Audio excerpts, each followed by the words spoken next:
भक्तों, चाहे प्राण चले जाए पर सावन के इस पावन महीने में शिवलिंग पर चढ़ी एक विशेष चीज को छूने की गलती भूलकर भी मत करना। चाहे आपके सामने साक्षात काल भी क्यों ना खड़ा हो। शास्त्रों में लिखा है कि सावन में की गई यह एक अज्ञानता आपके 7 जन्मों के पुण्यों को पल भर में भस्म कर सकती है। और सावन के सोमवार में आखिर क्यों शिव मंदिर की चौखट लांघते समय बाईं आंख फड़कना अकाल मृत्यु का संकेत माना जाता है। सावन के दिनों में रसोई में पकने वाली 3 चीज़ें, सात्विक चीज़ें, जिन्हें खाकर लोग समझते हैं कि वे व्रत कर रहे हैं, पर असल में वे जीव हत्या और महापाप के भागी बन रहे हैं। और अंत में सावन की वह खौफनाक और अलौकिक पौराणिक गाथा जिसे सुनकर स्वयं कालदेव यमराज के भी पसीने छूट गए थे। यदि आप भी इस वर्ष सावन सोमवार का व्रत रख रहे हैं तो इस वीडियो को एक क्षण के लिए भी छोड़कर मत जाना, क्योंकि आधा अधूरा ज्ञान हमेशा सर्वनाश और भयंकर कुल नाश का कारण बनता है। आगे बढ़ने से पहले कमेंट बॉक्स में शिव जी की कृपा पाने के लिए हर हर महादेव जरूर लिखें और वीडियो को अभी लाइक करके अपनी उपस्थिति दर्ज कराएं। 1. सावन में जल चढ़ाने के अदृश्य भूल और नाग देवता का गुप्त संकेत। भक्तों, सावन का महीना कोई साधारण समय नहीं है। जब भगवान श्री हरि विष्णु योग निद्रा में क्षीर सागर में विश्राम करने चले जाते हैं, तब पूरे ब्रह्मांड के संचालन का कार्यभार स्वयं देवों के देव महादेव अपने हाथों में लेते हैं। परंतु जब आप सावन में शिव मंदिर जाते हैं तो क्या आप भी जल की मटकी या लोटा लेकर सीधे शिवलिंग की ओर दौड़ पड़ते हैं? ठहरिए, यह आपके जीवन की सबसे बड़ी और आत्मघाती भूल हो सकती है। शास्त्रों के अनुसार यदि आप मंदिर परिसर के नल या हैंडपंप से जल भरकर शिवलिंग पर चढ़ाते हैं तो उसे चोरी का जल या पराया जल माना गया है। आध्यात्मिक एवं तांत्रिक रहस्य: जब आप अपने स्वयं के घर के मटके या रसोई के शुद्ध पात्र में जल भरकर पैदल मंदिर की ओर बढ़ते हैं तो आपके घर की समस्त दरिद्रता, पितृदोष और आपके शरीर की बीमारियां उस जल के भीतर समा जाती है। जब वह जल शिवलिंग पर गिरता है तो महादेव आपके उन कष्टों को हलाहल विष की तरह पी जाते हैं। लेकिन अगर आप मंदिर का ही जल लेकर उन्हीं चढ़ा देंगे तो आपने अपने घर का कोई भी दुख महादेव को सौंपा ही नहीं। नाग नागिन और अकाल मृत्यु का अलौकिक संकेत: अगर सावन के महीने में मंदिर जाते समय या आपके घर के आंगन में अचानक कोई काला नाग या नाग नागिन का जोड़ा दिखाई दे तो डरकर चीखना मत, न ही उसे भगाने की गलती करना। यह इस बात का प्रमाण है कि स्वयं महादेव के गण आपके कुल की रक्षा करने धरती पर उतरे हैं। यदि इस दौरान आपको सपने में त्रिशूल, बहती नदी या जलता हुआ दीपक दिखाई दे तो समझ जाइए कि आपकी वर्षों पुरानी कोई गुप्त मनोकामना अगले 21 दिनों के भीतर पूरी होने वाली है। नंबर 2, सावन में 3 सात्विक चीज़ों का डरावना सच और खान पान का नियम। सावन में फलाहार के नाम पर हम कई ऐसी चीज़ें खा लेते हैं जिन्हें हम पवित्र समझते हैं, पर वे हमारे व्रत को खंडित कर देती है।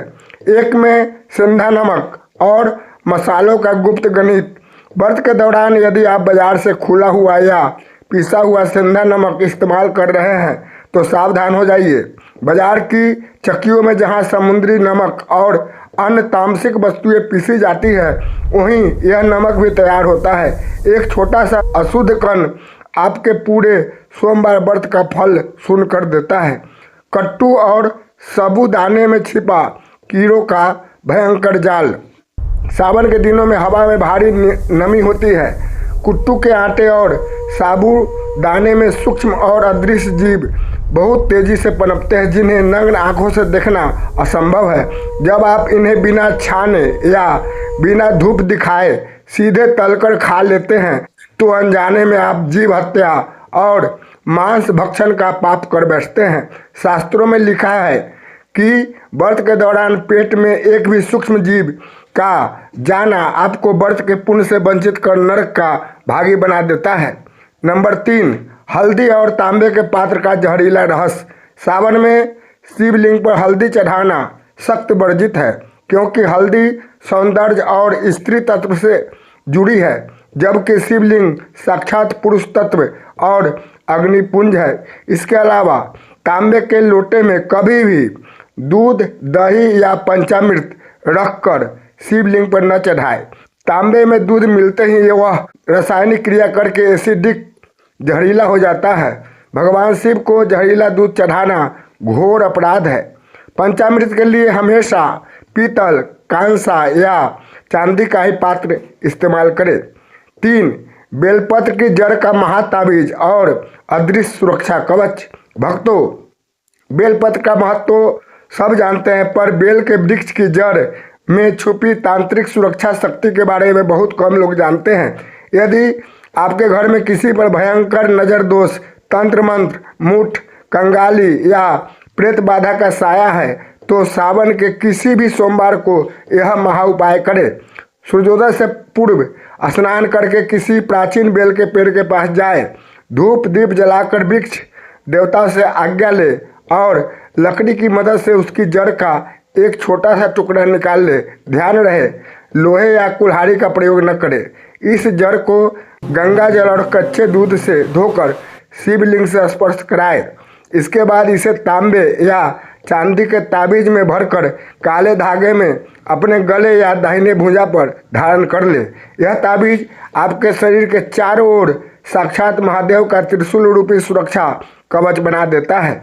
दुनिया की कोई भी बुरी शक्ति या तांत्रिक क्रिया आपके पास भी नहीं पटक सकती। व्यापार में आ रही रुकावटें चुटकियों में समाप्त हो जाती है। पौराणिक महागाथा। जब महाकाल के सामने कांप उठे यमराज।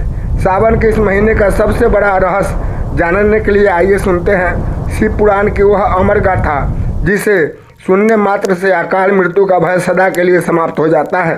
पुराणों के अनुसार महर्षि मृकंडु के कोई संतान नहीं थी। घोर तपस्या के बाद भगवान शिव प्रकट हुए और बोले, मुने, तुम्हें सर्वगुण संपन्न पुत्र चाहिए जिसकी आयु केवल 16 वर्ष होगी, या दीर्घायु मूर्ख पुत्र।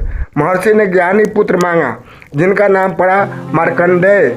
जैसे जैसे मार्कंडेय की आयु 16 वर्ष के समीप आने लगी, उनके माता पिता रोने लगे। बालक मार्कंडेय ने कारण पूछा और सत्य जानकर सावन के महीने में समुद्र तट पर बालू का शिवलिंग बनाकर महामृत्युंजय मंत्र का अखंड जाप शुरू कर दिया। ओम त्र्यंबकम यजामहे सुगंधिम पुष्टिवर्धनम उर्वारुकमिव बंधनान मृत्युर्मुक्षयमामृतात्। जब 16वां वर्ष पूरा हुआ तो काल के स्वामी यमराज स्वयं अपने भयानक भैंसे पर सवार होकर हाथ में यमपाश लिए बालक मार्कंडेय के प्राण हरने आ पहुँचे।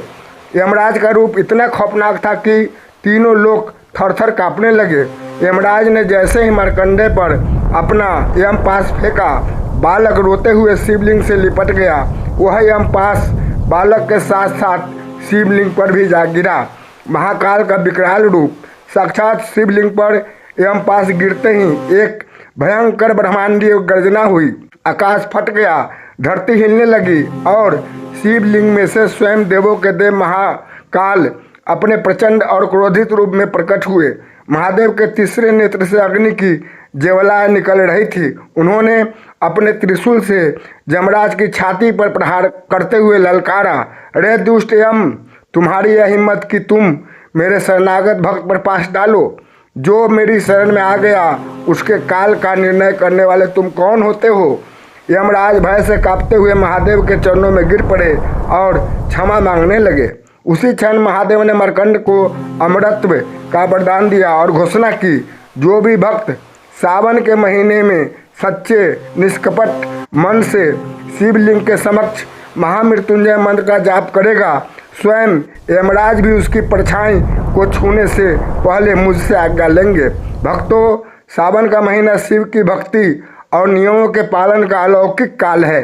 यदि आप भी इस सावन में सात्विकता, शुद्धता और सच्चे भाव से महादेव का पूजन करेंगे तो आपके जीवन के सारे दुख, कंगाली और बीमारियां स्वयं नीलकंठ पी जाएंगे। अगर आपको आज की यह दिव्य जानकारी और पौराणिक कथा पसंद आई हो तो इस वीडियो को अपने परिवार और मित्रों के साथ शेयर जरूर करें ताकि कोई भी सावन में यह भयंकर गलतियां न सके। चैनल को सब्सक्राइब करके बेल आइकन दबाना न भूलें। कमेंट में अपनी मनोकामना लिखते हुए एक बार फिर प्रेम से बोलिए हर हर महादेव।